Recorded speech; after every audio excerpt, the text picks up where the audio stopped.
মই নৱকুমাৰ ডেকাই আজি আপোনালোকক ৫০০০ বছৰৰ আগতেই প্ৰভু শ্ৰীকৃষ্ণই সিদ্ধান্ত কেনেকৈ ল'ব লাগে এই বিষয়ে কোৱা কথাখিনি ক'বলৈ আগবাঢ়িছোঁ। ভগৱান শ্ৰীকৃষ্ণই ভাগৱত গীতাত সিদ্ধান্ত লোৱাৰ কেইটামান সুন্দৰ টিপছ দি থৈ গৈছে। হয়তো বহুতেই ভাগৱত গীতাক কেৱল এখন ধৰ্মীয় গ্ৰন্থ বুলিয়েই ভাবে, কিন্তু সত্য এইটোহে যে শ্ৰী ভাগৱত গীতা এনেকুৱা এখন কিতাপ যিয়ে আপোনাৰ জীৱনটোক এটা সঠিক দিশ দিব পাৰে। মই প্ৰথমে আপোনাক এটা প্ৰশ্ন সুধিবলৈ বিচাৰিছোঁ। ধৰি লওক আপোনাক এটা বস্তুৱে ভাল ফিল কৰাইছে আৰু এটা বস্তুৱে বেয়া ফিল দিছে, তেতিয়া আপুনি কোনটো বিচাৰিব? মই গেৰাণ্টি সহকাৰে কৈছোঁ, যিটো বস্তুৱে ভাল ফিল কৰাব সেইটোহে বিচাৰিব। অৰ্জুনে যুদ্ধ কৰিব বিচৰা নাছিল, কাৰণ অৰ্জুনে নিজা গুৰু আৰু ভাইসকলক হেৰুৱাব বিচৰা নাছিল। কিন্তু শ্ৰীকৃষ্ণই অৰ্জুনক যুদ্ধ কৰাৰ ৰাস্তা দেখুৱাইছিল। সেয়ে আমি কোনো সিদ্ধান্ত কেতিয়াও ফিলিংছৰ ওপৰত নিৰ্ভৰ কৰি ল'ব নালাগে, কিয়নো ফিলিংছ আৰ টেম্পোৰেৰী। এইটোৱে হ'ল প্ৰথম lesson. Feelings are temporary, never take decision on the basis of your feelings. আধুনিক ভাষাত ক'বলৈ ওলাইছোঁ, এজন ছাত্ৰই মোবাইলত গেমছ খেলি ভাল ফিল কৰে, কিন্তু পঢ়ি বেয়া পায়। যদি সেই ছাত্ৰজনে অকল গেম খেলিয়েই কটায়, তেতিয়া ছাত্ৰজনৰ অৱস্থা কি হ'ব? এবাৰ ভাবকচোন। যিটো সিদ্ধান্তৰ পৰা আপুনি ভাল ফিল কৰে সেইটো যে শুদ্ধ হ'ব কোনো গেৰাণ্টি নাই। বন্ধুসকল, শ্ৰীমদ ভাগৱত গীতাৰ ৬ নম্বৰ চেপ্টাৰত ভগৱান শ্ৰীকৃষ্ণই কৈছে, আমি আমাৰ মনটো বেলেঞ্চ ৰখাই চলিব লাগে। সেইকাৰণে যিকোনো প্ৰয়োজনীয় সিদ্ধান্ত এতিয়া নল'ব যেতিয়া আপুনি বহুত সুখত থাকে বা বহুত বেছি দুখত থাকে। বেছি সুখত বা বেছি দুখত লোৱা সিদ্ধান্ত ভুলেই হয়। আমি সকলোৱে দেখিছোঁ, যেতিয়া মানুহে বহুত বেছি সুখত থাকে তেতিয়া আপুনি যদি কিবা এটা বিচাৰে, যিয়ে নিবিচাৰক লাগে সেইটো তৎক্ষণাত দি দিয়ে। আৰু যেতিয়া বহুত বেছি দুখত থাকে ইয়াৰ ওলোটাটোহে কৰে। আপুনি যদি খবৰো সোধে সেইটো কাৰণে বেয়াহে পায়। আমাৰ মনটো বহুত সুখত বা দুখত থকাৰ সময়ত সাধাৰণ অৱস্থাত নাথাকে। সেয়ে বহুত বেছি সুখত বা দুখত লোৱাৰ সিদ্ধান্তৰ কাৰণে আমি পিছত পস্তাব লগা হয়। এইটো হ'ল দ্বিতীয় lesson. Avoid decision when in extreme emotion. Third lesson. কোনো সিদ্ধান্ত লোৱাৰ আগতে আপুনি নিজকে সোধক, এই সিদ্ধান্তটো মই খং বা মোহত লৈছোঁ নেকি? মোহ মানে এই ধৰি লওক আপোনাৰ ভাইৰ কাৰণে যদি এটা সিদ্ধান্ত ল'ব লগা হয়, তেতিয়া আপুনি বেছি মৰমীয়াল হৈ পৰিব আৰু খঙত লোৱা সিদ্ধান্তৰ বাবে সদায় পস্তাব লাগিব। খঙত লোৱা সিদ্ধান্তৰ বাবেই মানুহে আজিকালি মানুহক হত্যাও কৰে। সেয়ে কেতিয়াও মোহ আৰু খঙত সিদ্ধান্ত নল'ব। Fourth lesson. আমি সদায় ৰিজাল্টৰ ওপৰত ফ'কাছ কৰিব লাগে।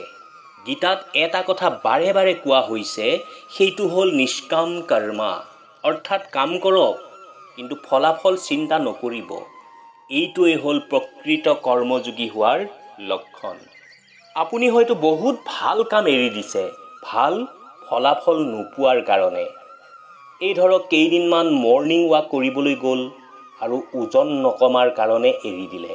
গতিকে সিদ্ধান্ত লোৱাৰ সময়ত মনত ৰাখিব, আপুনি আপোনাৰ কৰ্ম কৰক। ভাল ফলাফলৰ কথা চিন্তা নকৰিব। আপুনি মাত্ৰ কৰি যাওক, কাৰণ ফল আপোনাৰ হাতত নাই, কৰ্মহে আপোনাৰ হাতত। পঞ্চম পাঠ। নিজৰ কমফৰ্ট জ'নৰ পৰা বাহিৰত আহক।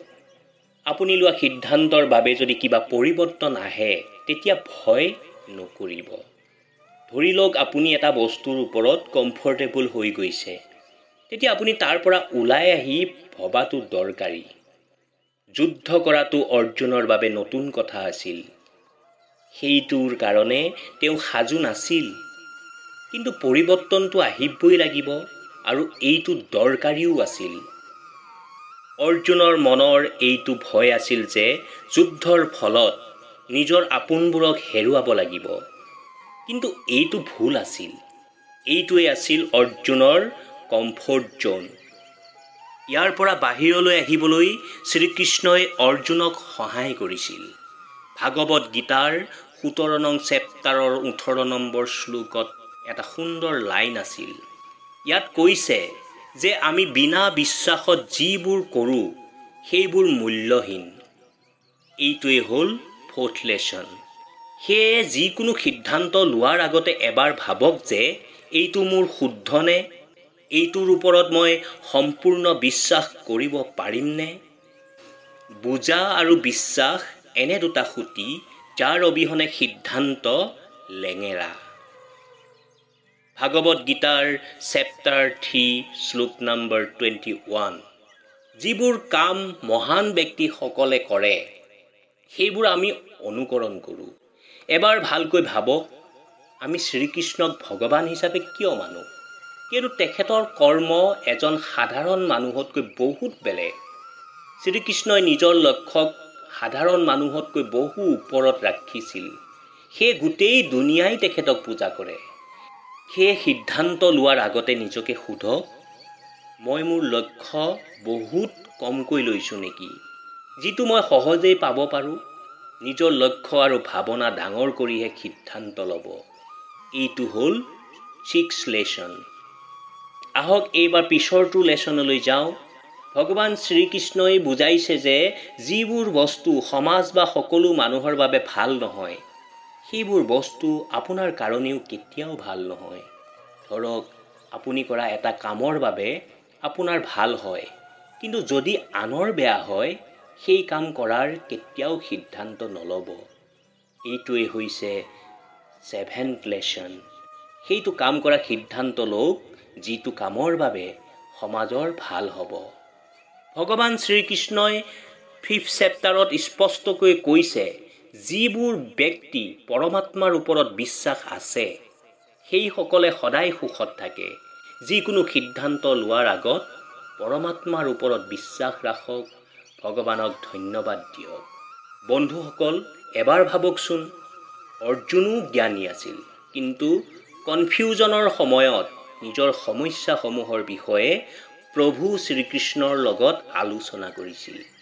আপুনিও আপোনাৰ সমস্যাসমূহ মনত নাৰাখিব। আপোনাৰ জীৱনতো হয়তো এনেকুৱা মানুহ আছে যি বুজনশীল। তেনে ব্যক্তিৰ লগত আপোনাৰ সমস্যা বিষয়ে আলোচনা কৰক। এজন ছাত্ৰৰ কাৰণে এনেকুৱা ব্যক্তি শিক্ষক, কোনোবা বন্ধু বা মা দেউতা হ'ব পাৰে। বন্ধুসকল, যিকোনো সিদ্ধান্ত লোৱাৰ আগত এই কথাসমূহ সদায় মনত পেলাব। সকলোৰে দিন শুভ হওক। কৃষ্ণ।